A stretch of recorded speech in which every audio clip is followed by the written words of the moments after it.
Judgment time.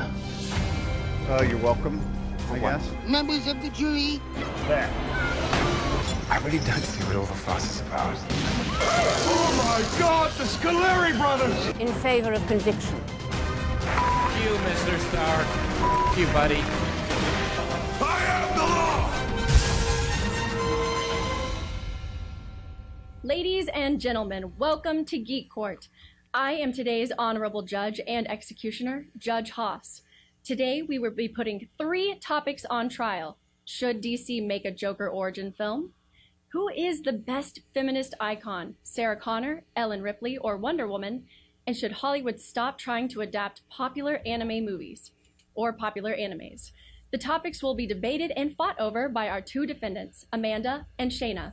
Amanda, how are you feeling tonight? I'm feeling really great. Glad to be here. And can I just say, you look lovely. That helmet really brings out your shoulders. Thank you, Amanda. And Shayna, how are you feeling? I'm feeling great. Glad to be here. And can I say that you all look lovely?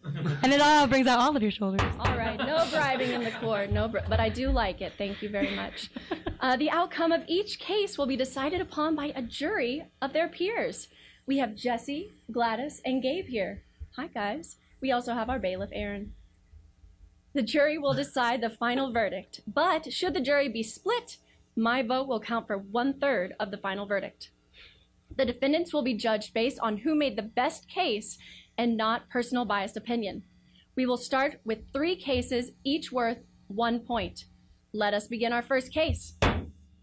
WB making a Joker origin movie set in the 80s, produced by Scorsese, directed by the Hangover franchise's Todd Phillips. It will not be connected to the DCEU, which means no Leto Joker. Should DC make a Joker origin film? Shayna, I'll start with you. You have a 30-second opening statement. I say yes, because Scorsese is legendary. He's a legendary director and producer, and I think that he can make an origin film on the Joker amazing and still keep that mysterious touch where we can just pick the Joker's brain and still not really know how he became the Joker. But everyone can get to see what's really inside that man's mind. And I think that would be an amazing movie. I think a lot of viewers want to see it, especially since not so many people liked Jared Leto's Joker. It gives us a chance to do a big creative movie with Scorsese, which is a legend, and I think it'd be an amazing thing for the Joker character. And that's your time. Thank you. Thank you for that 30-second opening statement. Amanda, your 30 seconds. Scorsese is a legend, but whether you're a legendary director or producer, it does not answer whether it should be done. Origin stories are meant as backstories that are meant to show the entirety of how somebody became the way they are. It shows their intentions, and it basically empathizes with them, and it kind of humanizes. The Joker is insane. That is what makes him the Joker. It's the fact that we don't know why he became the way he is. He's just crazy, and that's what makes him the villain that he is. That's why Batman is only afraid of the Joker. And that's your time. All right, you will each have a 1-minute rebuttal. Shayna? So the Joker is mysterious, and that's what makes the Joker. Completely agreed. But I think that's why an origin movie would be amazing, because the origin movie, first off, not a lot, but there's some origin movies where you don't need to see where they were born and how they became something. This origin movie doesn't even have to have the actual Joker in it. It could just be about the Joker from someone else's point of view. And imagine an origin movie where you don't understand how he became the Joker. You just pick his brain and see that there's no reason. He literally is just insane. That would blow viewers' minds, because it shows you, even in an origin film, sometimes you're just crazy. There's nothing that anybody can do about it. And I think with a man, again, like Scorsese, he'll do such a creative, compound of a film that it will really, that will be the key component in showing people, yes, there's no explanation. This is how he is. Let's delve into his brain so you can further understand that what insanity is equals the Joker. There's no need to explain. And that's your minute. Thank you. Good timing. All right. An origin is showing how everything came to be, whether it's told from his point of view or somebody else's.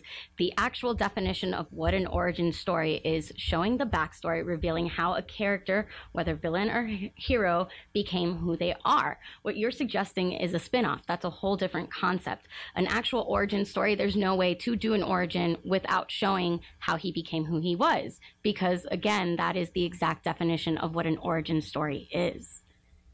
And you just shouldn't you shouldn't be humanizing who the Joker is. Every time they do origin stories, whether it's Michael Myers or Freddy Krueger or Darth Vader, and they do an origin story, they always humanize the villain, and then we find ourselves sympathizing with them. And that just takes away from who he is as a character.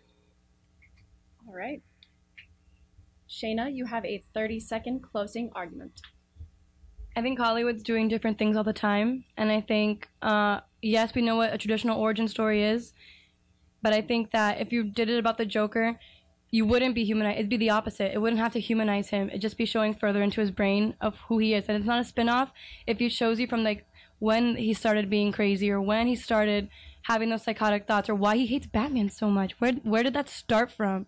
It doesn't have to humanize him to show why he's such a psycho and why he's so psychotic. It just shows why he's insane. Good timing. All right, Amanda, you're closing. When you show where he came from or whatever, whether you intend to humanize him or not, you start seeing why he made the choices he made. What led to this action? What led to this interest? What led to this intention? Which in turn makes the audience kind of feel bad for him and kind of like, oh, you know, he had a really messed up life. Like, that explains why he does this. Maybe he's not really a bad person. And that's not something you should be feeling for the Joker. Again, that takes away from who he is as the villain that he is, the idea that he is, everything he represents. He represents chaos. And you want to... 30 seconds. Okay. Bailiff, do we have any fact-checking? Yeah, just that the Joker himself has claimed a number of origins, including being the child of an abusive father who broke his nose and the long-lived jester of an Egyptian pharaoh. But Batman himself said, like any other comedian, he uses whatever material will work. All right. Jury, have you reached a verdict? Yes, we have. We reached a unanimous decision. Amanda took that one. All right. She did have a very articulate argument. I will agree with that. Moving on to the next case. In light of James Cameron and Patty Jenkins' recent disagreement about Wonder Woman being a feminist icon, comparing his female characters Ellen Ripley and Sarah Connor to Wonder Woman, we thought we'd settle this in Geek Court once and for all. Who is the best feminist icon? Sarah Connor, Ellen Ripley, or Wonder Woman? You will each again have a 30-second opening statement. Shayna, since we started with you last time, Amanda will give this 30 seconds to you first.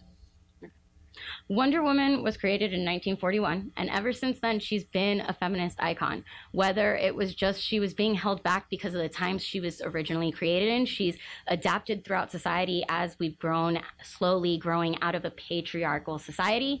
And she has been able to provide something that a lot of girls do not get to see very often. She is a character that can stand on her own. She doesn't need heroes to pull her out of things time and time again. She's just as good as her colleagues, or if not better than them.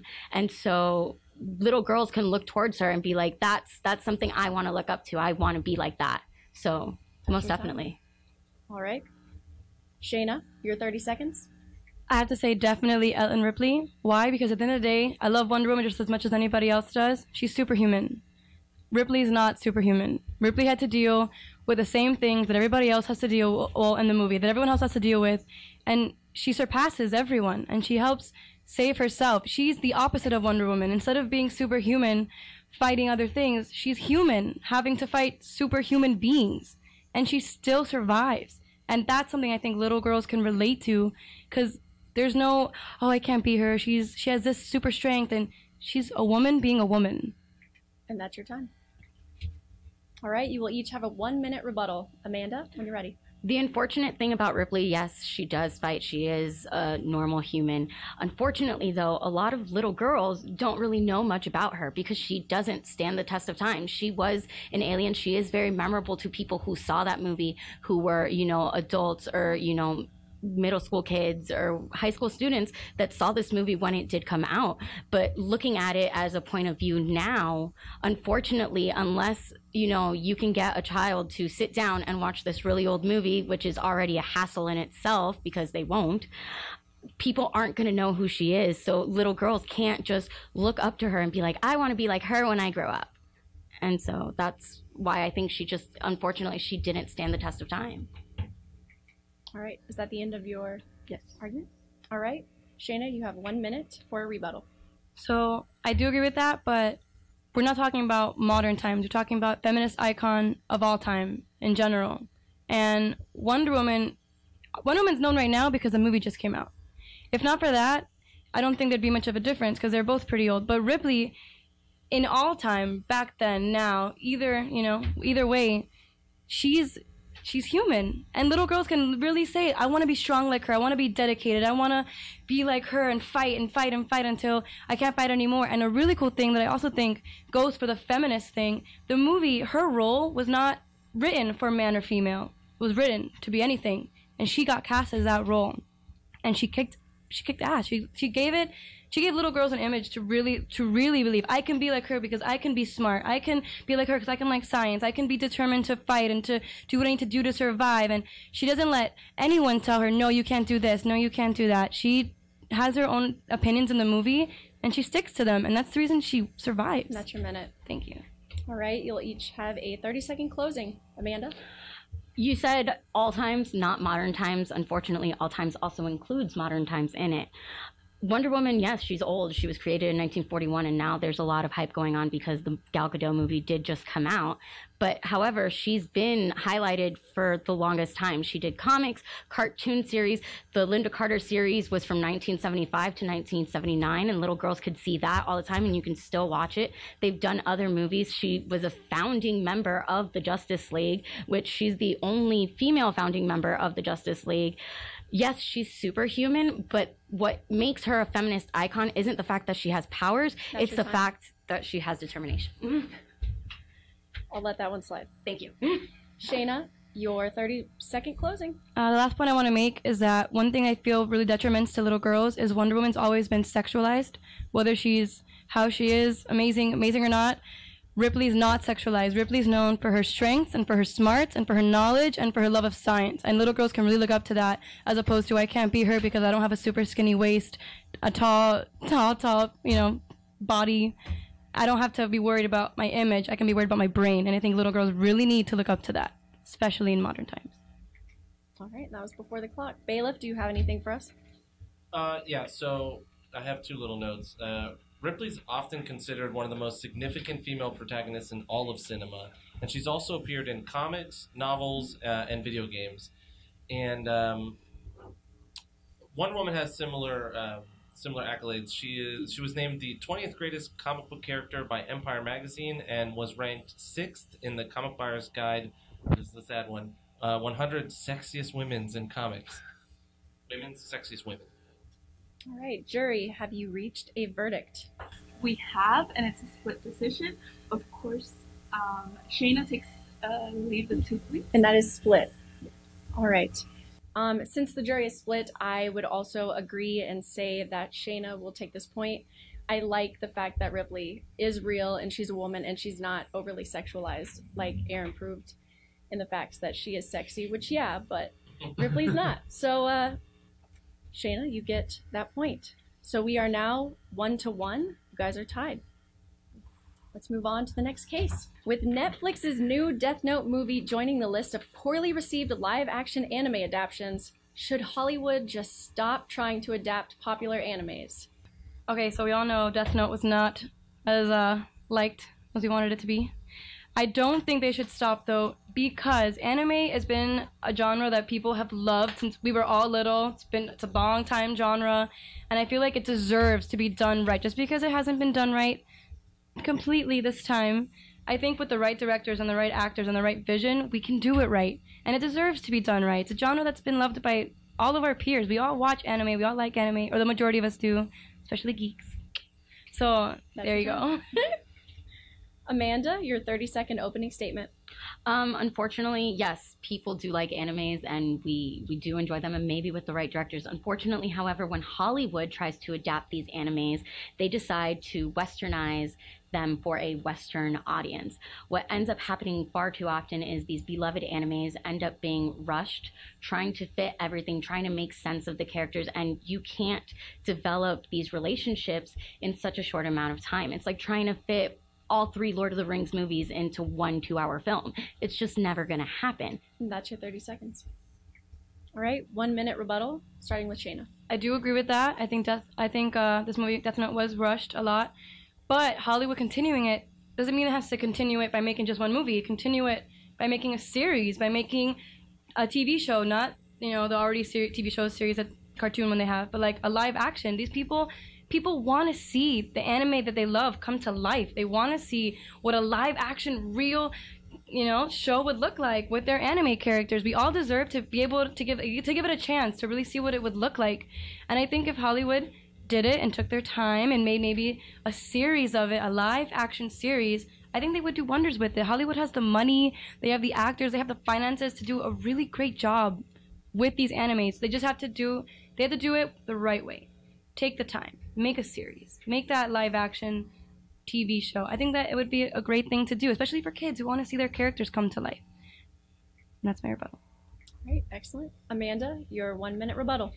Unfortunately, yes, we do want to see our anime characters come to life, but they are no longer the anime characters that we love once they are finally on the big screen. And that is what unfortunately happens when Hollywood tries to, again, adapt these Eastern characters and westernize them for our audiences. They end up changing a lot of things. They end up making the fighting and the gore more important than the actual story, the actual characters, which is usually what drives an anime in the first place. And it's just, unfortunately, with Avatar Last Airbender, Dragon Ball Z Evolution, Death Note, we just don't get to see what we actually want on the screen.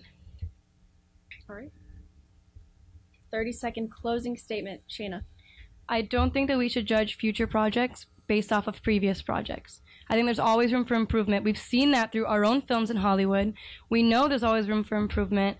I think if we can take a comic book, which also deals with the relationships of characters, and make it into amazing movies, we can do the same thing with anime. Don't judge future projects based on past projects. Again, it deserves to be shown, deserves to be lived for these kids that want to see their characters come alive. That's what film was created for, to make magic. That's what movies are, and I think anime deserves the same amount of magic that comics have gotten throughout time. Excellent. Amanda, your 30-second closing. Our animes could be done correctly if they had the right team behind it, and I do agree with that. However, the teams that run Hollywood is predominantly white. It's white Hollywood. These are Eastern stories that are being told. The animes are predominantly Eastern. Once they change things to try to westernize them, unfortunately, the message that was originally intended gets shifted in the process because they want to make money. All right. Bailiff, what do you have for us? Well, I just have Death Note sitting at a 40% with critics and 26% with audiences on Rotten. Dragon Ball Evolution had a 14% critic and 20% audience, and then Ghost in the Shell is sitting at 44% critic, 54%. Did you get to check Avatar Last Airbender on that by chance? Jury, do you have a verdict? Yes, we do, Your Honor. We, the jury, have a split decision in favor of Shayna. I do like Amanda's point that she said that Hollywood does westernize these animes that are, and they don't do a great job, but they haven't. She gave a good track record of movies that haven't, but people still, they do want to see their favorite animes come to life, and Hollywood, if they, she's right, you can't stop the future projects because of battle projects, and Hollywood does have the resources to do a great job if they take their time. All right, and that was split, correct? Yeah. Just a second. Yes. Avatar: The Last Airbender, the M. Night Shyamalan film, has a 6% critic and 30% audience score. That is M. Night Shyamalan. We cannot judge that. That's probably true. I think you both made really good points in both directions. I will give that point to Shayna as well. I will go with the jury because I do like the idea of doing a series instead of movies, and I do like not judging future projects based on all of the mistakes we've made in the past. Really good points for both. But I am going to give that point to Shayna. Thank you. So right now, Shayna, you're in the lead with 2, and Amanda, you have 1. We will be going into the speedster round now. Oh, God. Each case will be worth 1 point, and you defendants will blindly defend 3 cases. Your stance on each case will be randomly drawn from the sorting hat. Oh, no. In honor of T23D, what is the most evil corporation? And we say what we picked? You are defending what you pulled from the sorting hat. Oh. Blindly and proudly. Oh, not fair. You will each have a 20-second opening statement and a 10-second final rebuttal. 20 seconds. Umbrella Corp, Resident Evil. I think they are the most evil because evil's in the name. Resident Evil. They own that. They deserve it. The movie is a series. It's a series based off of evil things, so clearly, and a video game. It's so good. There's a video game and a movie series, so I think they definitely take the award and they should win the Resident Evil name. And that's your time. Thank you. Sounds very evil. It does. Amanda, your 20 seconds starts now. I got Cyberdyne Systems, and I totally agree that they are really evil. For those of you that don't know, it's the company from Terminator who created Skynet, the artificial intelligence who then decided that humans are not worth being on this planet. Whether it was intentional or not, once they saw things going, they didn't stop. They never And set. that's your time. Now you will each get a 10-second final rebuttal.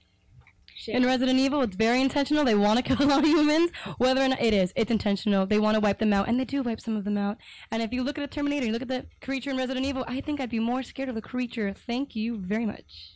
Amanda, 10 seconds. They should have totally put some kind of system in place in case something like this happened. They never thought to do it, and in case they decided the human world was not important enough.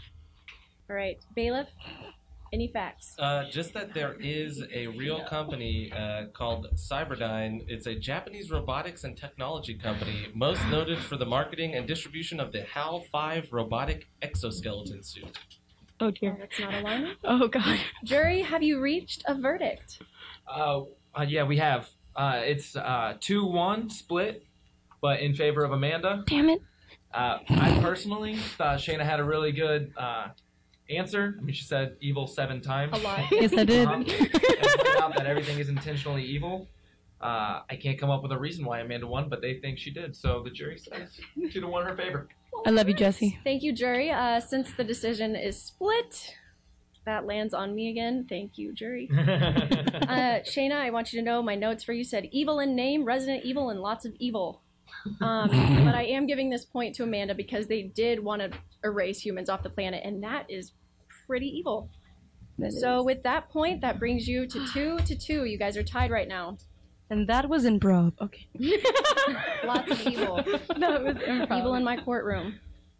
What 2017 film should we be looking forward to the most?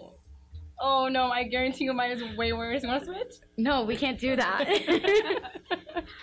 Get ready to proudly defend these. All right, whenever you're ready. Your 20 seconds. I'm a liar. We should definitely be looking forward to the My Little Pony, the movie, just because they have a ginormous fan base. I mean, bronies take the world over at every single convention. They have their own convention, for the love of God. You know, I feel that, but with the right people behind this project, it could definitely stand to be a really amazing tale for bronies and little kids alike. Friendship is magic. All right, Shayna. 20 seconds. I definitely think Boo, too. Madea Halloween should get it serious because Brony should definitely end, and because the fan base for Halloween is huge. I think Halloween's overlooked all the time by Christmas and Thanksgiving. They're in the stores for like 2 minutes, and it's not fair to those Halloween lovers. I'm one of them. And I think it deserves another movie because everyone loved the first one. That's your 20 seconds. Okay. Amanda, your 10-second final rebuttal. Okay, so your argument is that bronies should end. Therefore, we should not look forward to this movie. But this terrible. movie is so much more than just bronies. And are you really trying to wipe out an entire population of people? That's your 10 seconds. I think bronies had its time to shine, and Halloween deserves its time to shine. And I'm not even being sarcastic. I love Halloween. I really do think this movie deserves a second shot because the first one did a really good job, and everyone loved it. And yeah, okay. All right. Bailiff, what do you have? Just to be clear, Boo 2 is a Madea Halloween movie. I meant that. It's the sequel Fully. to Boo 1. Oh, yes. Shockingly. The classic. So I knew that. say hello to Halloween. Hello. Everyone loves Madea. A verdict on these two spectacular movies. We have a unanimous decision for you, and we give it to Amanda. Oh, we don't want to wipe out any population. Friendship is magic. I knew it. All right, Amanda, that is 3 points for you. Shayna, you are at 2. This is our final speedster round question. I don't want to pick from that head anymore. Now, in honor of this mostly all female episode, gentlemen, sorry. What is the best female role model? This is not fair. Oh, dude, really? This is not fair. Absolutely. This is terrible. 100%. I'm sure mine's worse. I didn't even say Madea. Did you look at this? You have You could win excellent with choices here, ladies. I know. You want to switch? Nope. Okay. All right. Amanda, you went last time first, correct? Yes. Correct. Shayna, let's defend whatever you got for me. All right, 20 seconds. Michaela Baines. I'm saying that right? From the Megan Fox from Transformers. I think she's way better than Bella from Twilight because Bella has no emotion, first of all, and second of all, Megan Fox plays a character that's she's fighting. She's trying to be on the Transformers side. She fights for good. Your 20 seconds. Bella fights for nothing. I have no words. Amanda, your 20-second opening statement. Okay. Starts now. So a lot of things we could learn from Bella Swan. She totally sticks to her guns no matter what anybody tells her. They tell her, you can't do this. You're a girl. You're just a kid. You can't do this. And she decides to do whatever she wants because that's what she sticks to her guns. She has no emotion. Did you ever think maybe she's just playing it close to the chest? Maybe she just doesn't want to be vulnerable in front of other people and give them the upper hand. And that's your 20 seconds. Megan Fox plays a real human being. I think Bella is a bad role model because she's obsessed with a boy. That's what all the movies are about, and she gets pregnant at 19. All right, you only need 7 seconds for that. And Megan Fox is a real person. Okay. 8.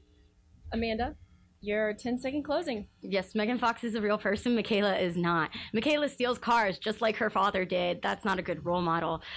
Kristen Stewart's Bella, yeah, she falls in love with somebody and she lets it drive her. But and that's your 10 seconds. To insanity. Bailiff, what kind of interesting fact-checking do you have for me? Well, just that Megan Fox's character, Michaela Baines, dumped Sam Witwicky off screen in between films. She didn't even. All right. That's a personal matter. Very interesting stuff here. As a personal side note, Bella Swan and Ed Guy all look like they smell farts every time they see each other. And Bella Swan cheated on Edward Cullen. Thank you. With Jacob. Cheating, pregnancy, I don't know. This is a lot of Twilight in my courtroom. They were on a break. Right. Guys, Bella Swan and Megan Fox. Come on. No more Twilight in the courtroom. Can't do it. Jury. Yes, we've reached a verdict, a split decision in favor of Amanda. What? While Shayna made great points about Fox being a fighter, she's a real human and she fights for good. These two over here voted for Amanda. You guys voted for Bella Swan? Come on. It's not based on personal opinion, Shayna. You both did make She's a great terrible arguments. role model. She's a terrible role model. Great argument. And I know for one of you that was tough. But I will have to also agree with the jury and give this point to Amanda. The fact that Bella is sticking to her guns and she has no gun, she has Edward. Doing all that. It just sounded so good. So the argument was very articulate, and that makes Amanda 4 points, and Shayna, you have 2.